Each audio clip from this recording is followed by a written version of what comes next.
If you think family can't steal from you without taking a single dollar, you've never sat in a lawyer's office while people you grew up loving decide your memories are worth less than theirs. I wasn't fighting for money. I was fighting for an old silver watch that barely worked anymore. They laughed when I asked for it. 3 months later, they were begging me to tell them where the key had come from. If you've ever been treated like you mattered less simply because people assumed you were the quiet one, you're in the right place. And if stories about justice finally catching up to people are your thing, stick around. This one still feels unbelievable to me, even though I lived every second of it. My name is Danielle Evans. I'm 30 years old, and until last year, I believed every family had one person who quietly held everyone together. For us, that person was Grandpa Henry. He wasn't wealthy, not even close. He lived in the same white farmhouse for 46 years, drove a truck older than I was, and insisted that every problem could be solved with patience, coffee, and a properly sized wrench. People loved saying he was stubborn.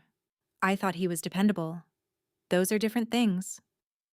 I spent more time with Grandpa than anyone else in the family. Not because I was his favorite, because I showed up. Every Saturday, every birthday, every random Tuesday when he called and said, "Danielle, I think my television's broken." It was almost never broken. Usually he'd accidentally changed the input. Sometimes he'd just wanted company. I'd fix the TV in 30 seconds. Then we'd spend 4 hours talking. Those afternoons became my favorite part of adulthood. He told stories about serving overseas, about meeting Grandma, about building the house himself, about mistakes he'd made.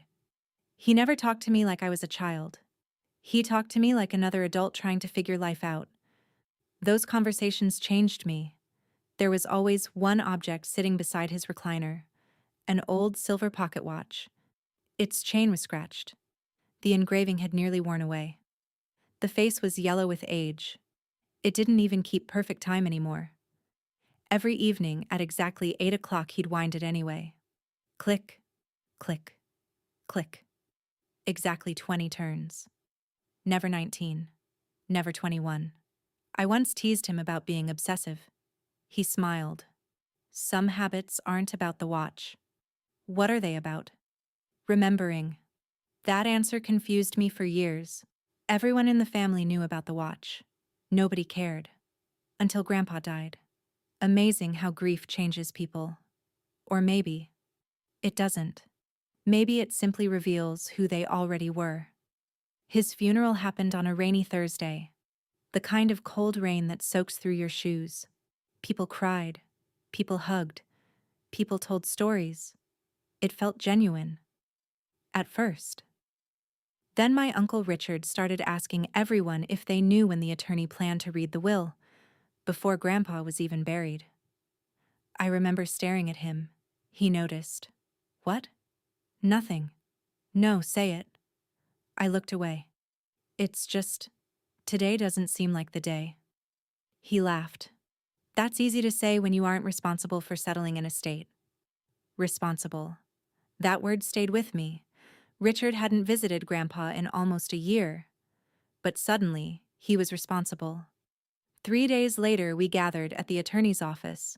9 family members, 1 conference table, coffee nobody drank, silence nobody wanted.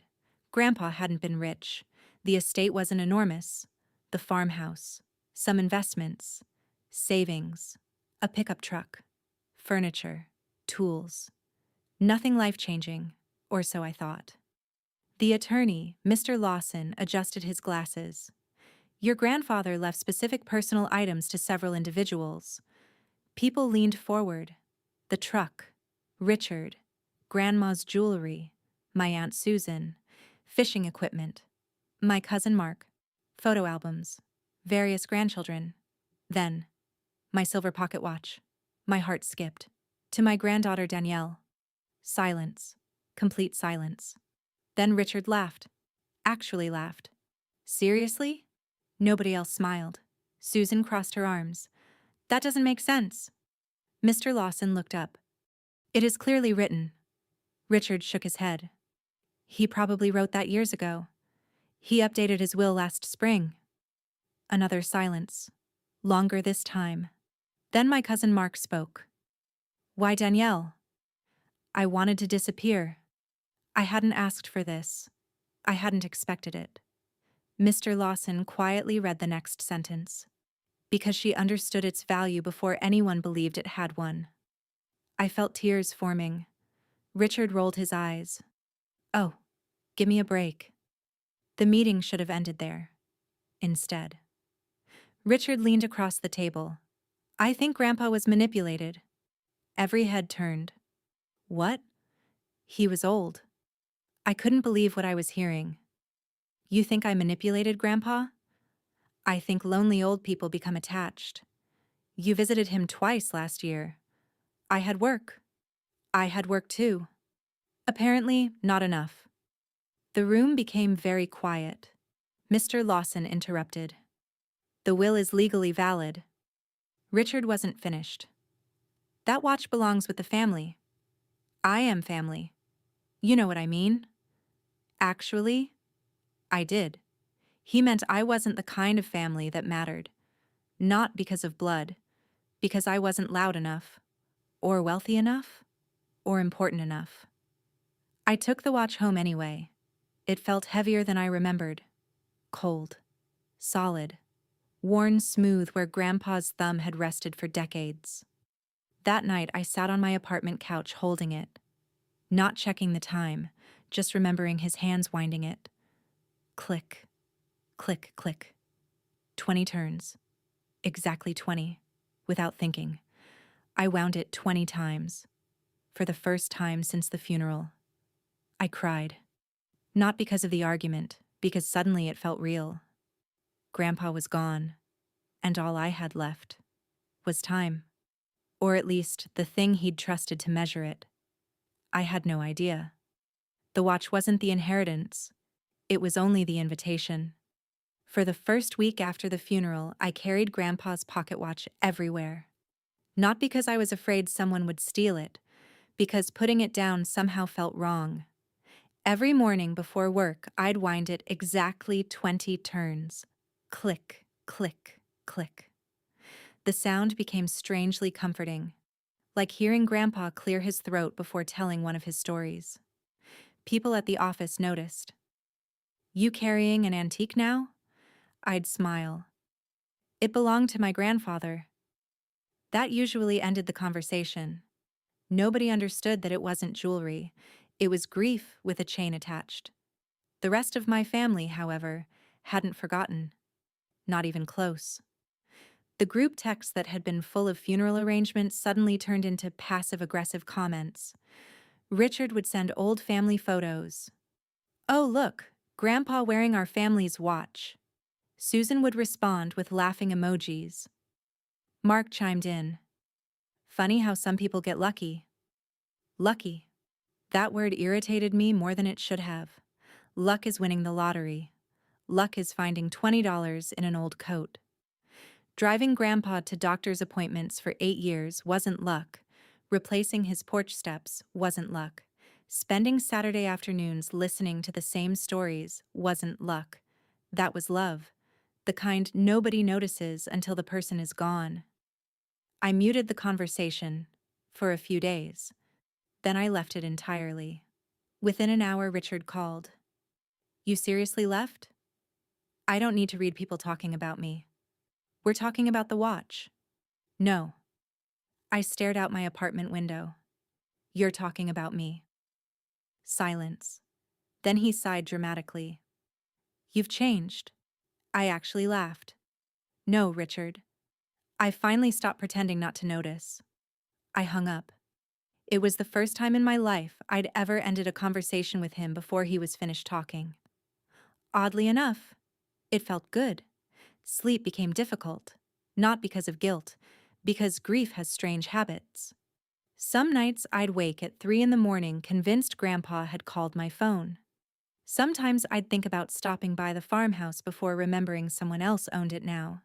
Sometimes I'd hear his voice so clearly that I'd answer out loud. I know, Grandpa. Then I'd realize I was standing alone in my kitchen. Those moments hurt the most. About 2 weeks later, Mr. Lawson called. There are a few personal belongings that weren't listed individually. You're welcome to look through them before they're donated. I drove over after work. The farmhouse smelled exactly the same. Old books, coffee, wood polish, rain coming through cracked window screens. The smell almost knocked the air out of me. I stood in the hallway longer than I should have. Everything looked smaller. Isn't that strange? Places don't shrink. Our memories just make them bigger. Mr. Lawson had already boxed most of Grandpa's things. Take whatever has sentimental value. There wasn't much left. Old notebooks, hand tools, a faded baseball cap, reading glasses held together with tape. I smiled despite myself. Grandpa refused to buy new glasses because they still have one good side. That was such a Grandpa sentence. While sorting through one drawer, I found dozens of tiny folded notes. Not letters, reminders. Feed birds. Rotate tomatoes. Call Danielle Tuesday. I froze. There it was, in his handwriting. Call Danielle Tuesday. No reason, no explanation. Just, call Danielle. I folded the note and slipped it into my pocket before I started crying again. Richard arrived halfway through the afternoon. Of course he did. He walked in without knocking. What are you taking? I looked up.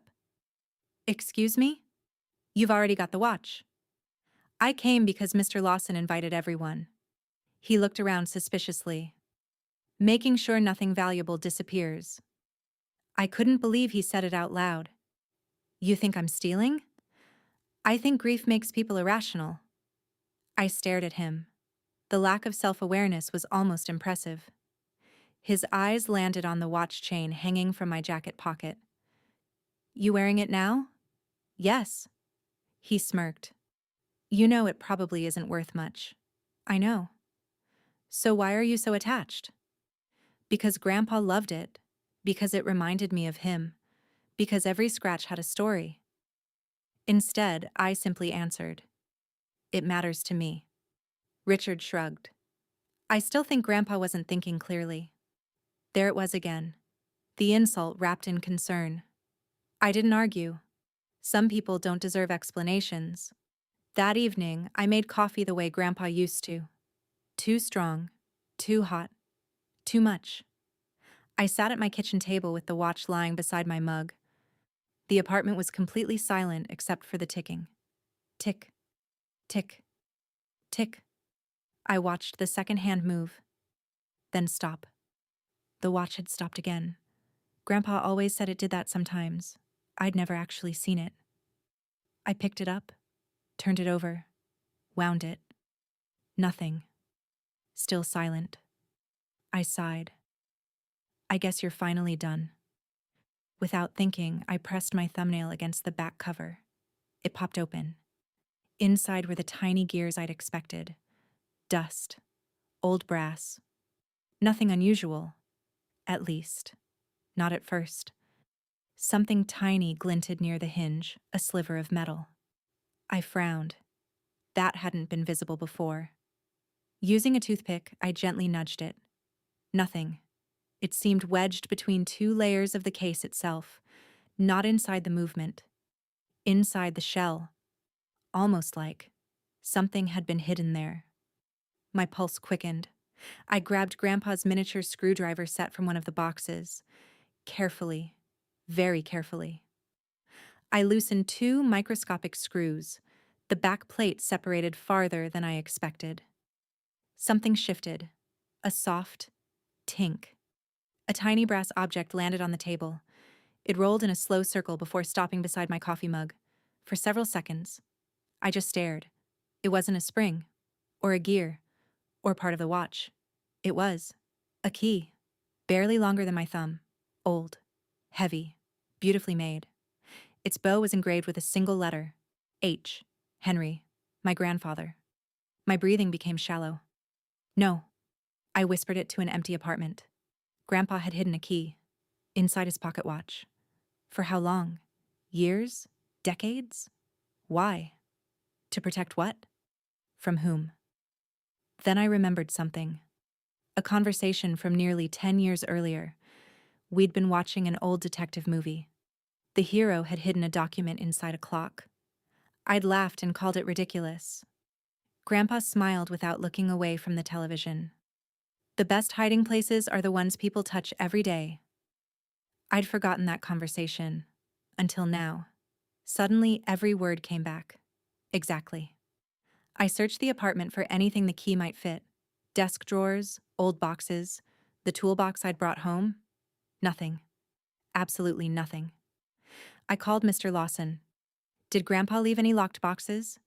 No. Safes? Not that I know of. What about storage units? Silence. Then. There may have been one years ago. What do you mean? I honestly don't remember. He mentioned paperwork once. Paperwork. That wasn't much to go on. Still, it was more than I had 5 minutes ago. The next morning, I received a text from an unknown number.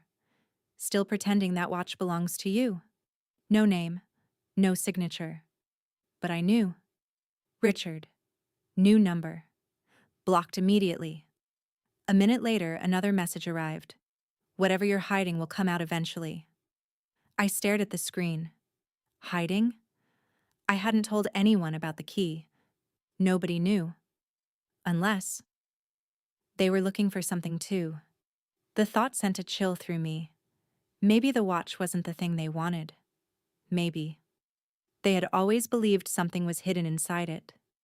And if that was true, then Grandpa had known exactly who he couldn't trust. I slipped the tiny brass key into my wallet, locked the watch in my desk drawer, and realized for the first time that inheriting Grandpa's old pocket watch wasn't the end of a family argument. It was the beginning of a mystery that someone else seemed desperate to solve before I did. I barely slept that night. Every time I closed my eyes, the same thought circled back.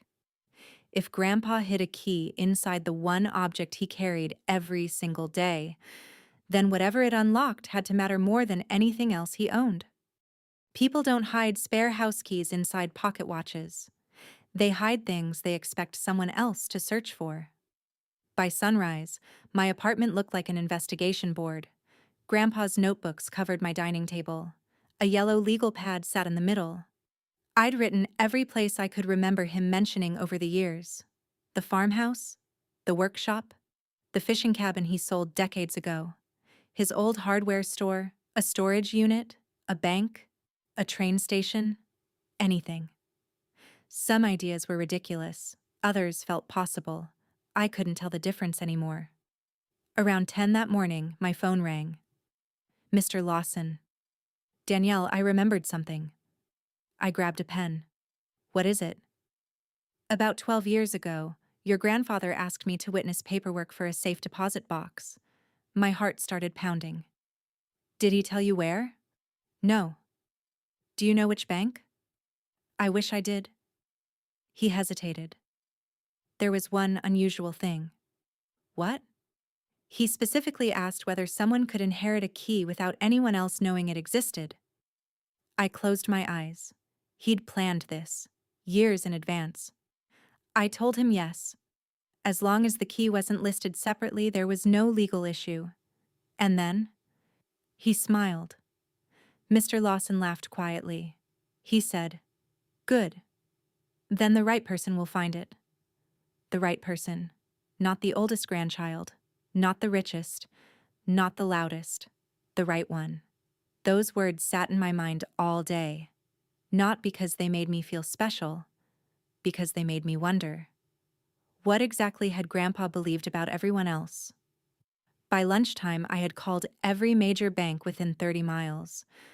Most couldn't tell me anything over the phone. Privacy rules. Some suggested I visit with a death certificate. Others simply apologized. Hours passed. Nothing. Then I remembered something so small it almost escaped me. Grandpa never liked big banks. He always joked they were too shiny. He preferred the tiny community bank on Maple Street. The same bank where he'd taken me as a little girl to open my first savings account. The building hadn't changed. Same brick walls, same brass door handles. Even the old grandfather clock still stood in the lobby. The manager introduced herself after I explained why I was there.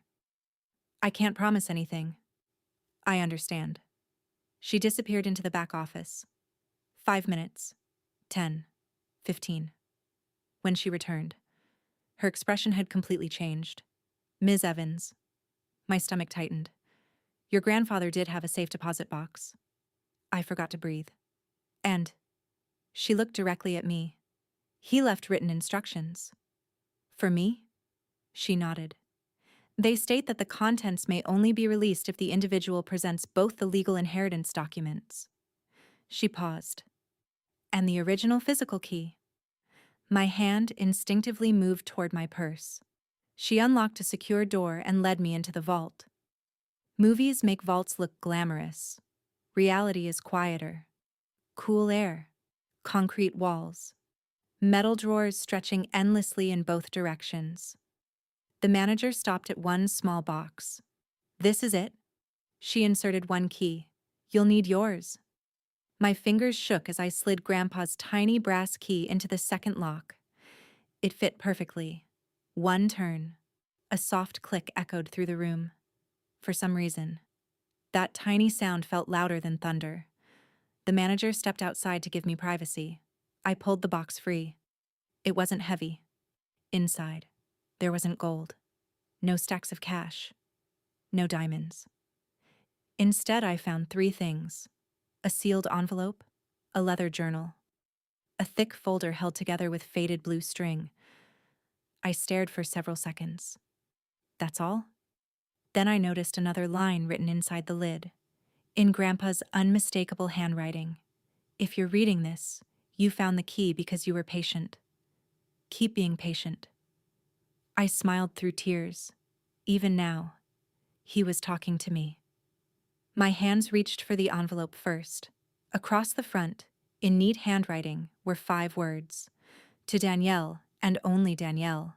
I carefully broke the seal. Inside was a handwritten letter. Danielle, if you found this, then I guessed correctly. You always were curious. More importantly, you never forced answers. You waited until people were ready to tell you the truth. That is rarer than intelligence. It is rarer than ambition. It is character. By the second paragraph, I was crying. Not quietly. The kind of crying that makes your shoulders shake.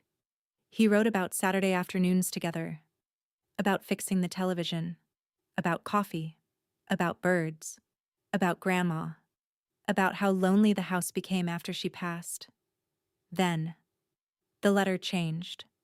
The family will probably argue over my belongings. If they do, remember something.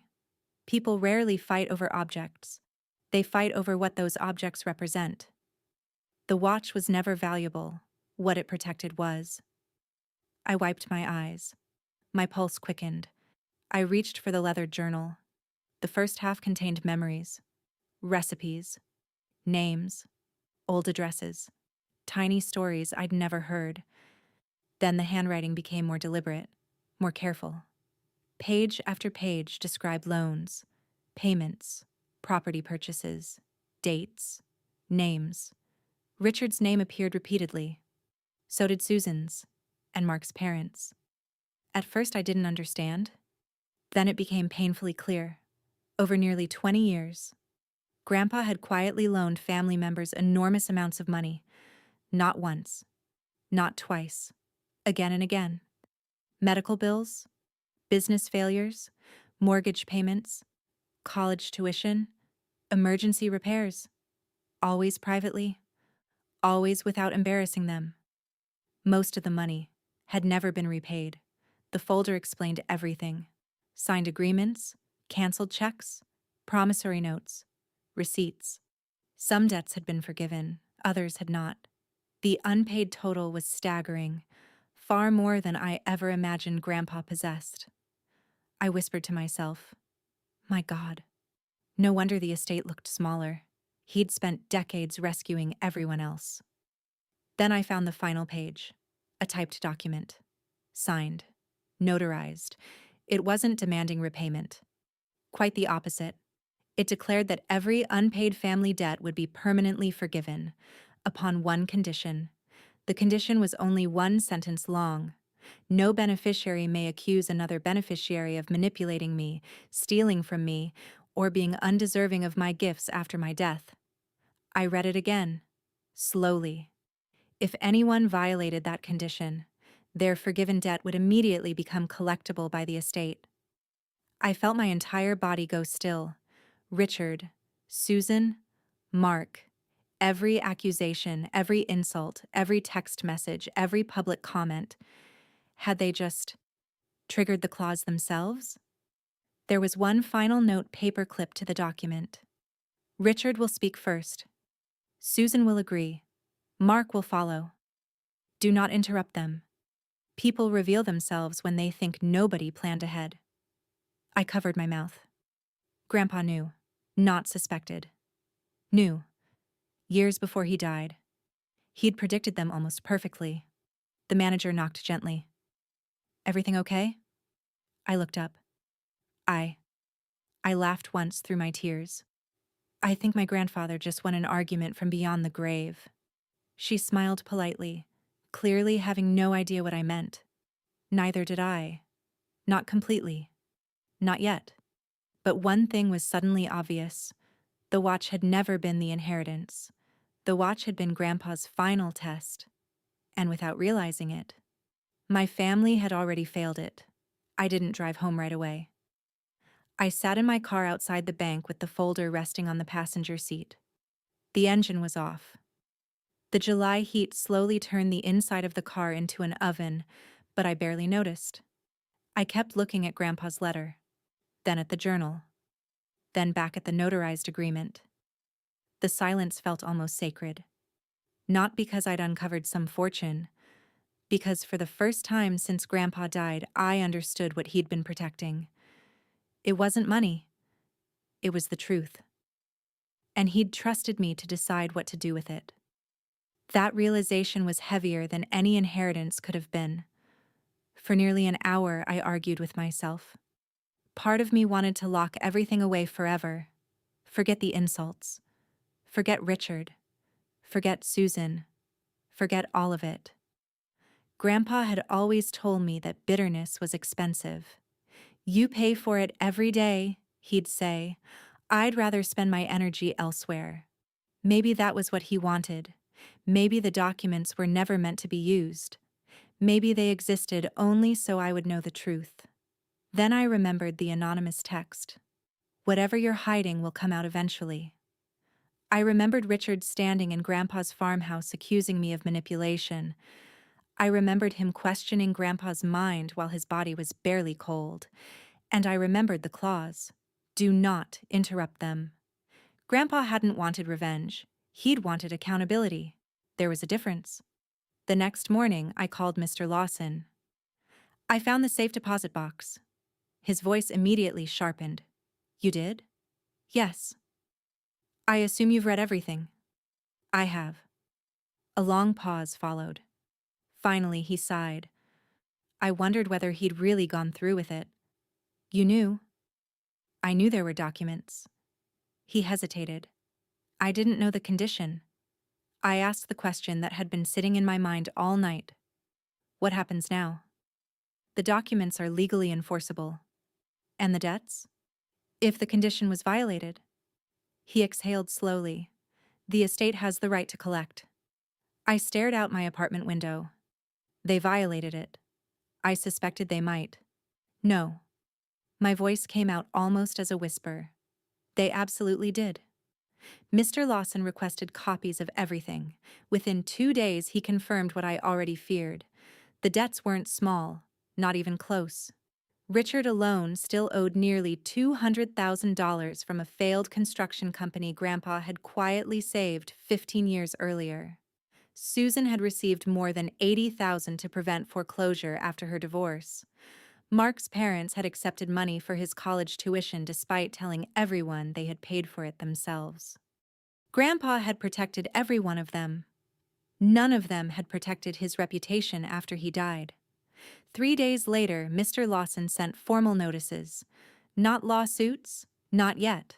Simply notifications explaining that the forgiveness clause had been voided due to documented violations. Attached were copies of the relevant pages and transcripts of several text messages and witness statements, including Richard accusing me of manipulating Grandpa during the will reading, including Susan publicly agreeing, including messages they thought were private. Grandpa had predicted almost everything. The only thing he hadn't predicted was that people would put their cruelty in writing. My phone exploded. Richard called 16 times before noon. Susan left 3 voicemails. Mark sent one message after another. This is insane. You planned this. You're twisting Grandpa's wishes. I didn't answer. Not one of them. Instead, I made coffee, sat on my balcony, and listened to birds. Exactly the way Grandpa used to. Eventually, Richard came to my apartment. He pounded on the door hard enough to rattle the frame. Danielle! I looked through the peephole. He wasn't angry anymore. He was scared. There's a difference. Angry people shout. Scared people keep looking over their shoulder. I opened the door just enough to speak. What? You need to tell Lawson this is a misunderstanding. It isn't. You know Grandpa never expected this. I know exactly what Grandpa expected. His expression changed. What does that mean? It means he wrote down your name. Richard frowned. What? He predicted you'd accuse me. The color slowly drained from his face. What? He knew you better than you knew yourself. For the first time in my life. Richard had nothing to say. A week later, the entire family requested a meeting. Not because they wanted reconciliation, because they wanted negotiation. We met in the same attorney's conference room where everything had started. Only this time. Nobody laughed when I entered. Nobody questioned whether I deserved Grandpa's watch. Nobody even looked at it. Funny how quickly people's priorities change. Richard spoke first. We all said things during an emotional time.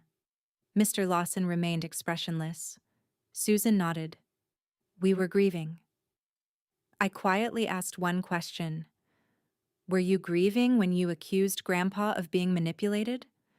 Silence. Were you grieving when you suggested he wasn't mentally capable of making decisions? More silence. Were you grieving when you implied I stole from him? Richard looked down at the table. For years, I'd imagined finally confronting him. In my imagination, I yelled, I cried, I demanded apologies. Instead, I felt strangely calm. Truth doesn't need to shout. Finally, Susan whispered, we were wrong. Not, we're sorry. Just, we were wrong. It mattered. But it wasn't enough. Richard looked at me. What do you want? That question surprised me, not because he asked it, because I genuinely didn't know. I looked down at Grandpa's letter, which I'd brought with me. One sentence stood out. Character is what people choose when nobody is forcing them. Grandpa wasn't forcing me anymore. The choice was mine. I don't want your houses. Richard blinked. I don't want your savings. Nobody moved. I don't even want repayment. Now everyone looked confused. Richard leaned forward. Then what? I want the truth. He frowned. What does that mean? It means every person you lied to about Grandpa. I met his eyes. Gets the real story. For decades, Richard had proudly claimed he built his company by himself. Now everyone would know Grandpa had saved it.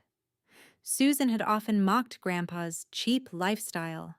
Now everyone would know his sacrifices paid her mortgage. Mark's parents had spent years boasting about paying every penny of his education. Now the documents showed who had actually written the checks, not to humiliate them, to restore Grandpa's dignity. The man they'd called confused had quietly carried everyone. After hours of discussion, an agreement was reached. Every beneficiary signed a written acknowledgement of Grandpa's financial help. Each apologized, in writing, for questioning his judgment after his death.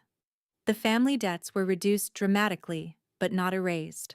A portion of the money would be repaid, not to me, but to a scholarship fund established in Grandpa Henry Evans's name for local trade school students. Kids who wanted to become mechanics, electricians, welders, carpenters, the kinds of people Grandpa admired most. It felt exactly like something he would have chosen himself. The dedication ceremony took place 6 months later. It wasn't large, maybe 50 people, former neighbors, friends, a few students, even some people I'd never met who simply wanted to honor Grandpa. Richard came. Susan came too. Neither gave speeches. Neither tried to rewrite history. They simply stood quietly in the back. For once. That was enough. After everyone left, I stayed behind. The scholarship plaque stood beneath a large oak tree. I reached into my coat pocket and pulled out Grandpa's watch. It still lost a minute every few days. It still clicked a little too loudly when I wound it. And every night. I still gave it exactly 20 turns. Click, click, click. 20. Never 19. Never 21. This time, though, I finally understood. The habit had never been about keeping time. It was about remembering the people who earned your trust and recognizing the ones who never did. I looked up at the evening sky and smiled. You planned all of this, didn't you? The wind moved gently through the leaves. No answer came. None was needed. For the first time since Grandpa's funeral, I felt lighter. Not because I'd won, because Grandpa had.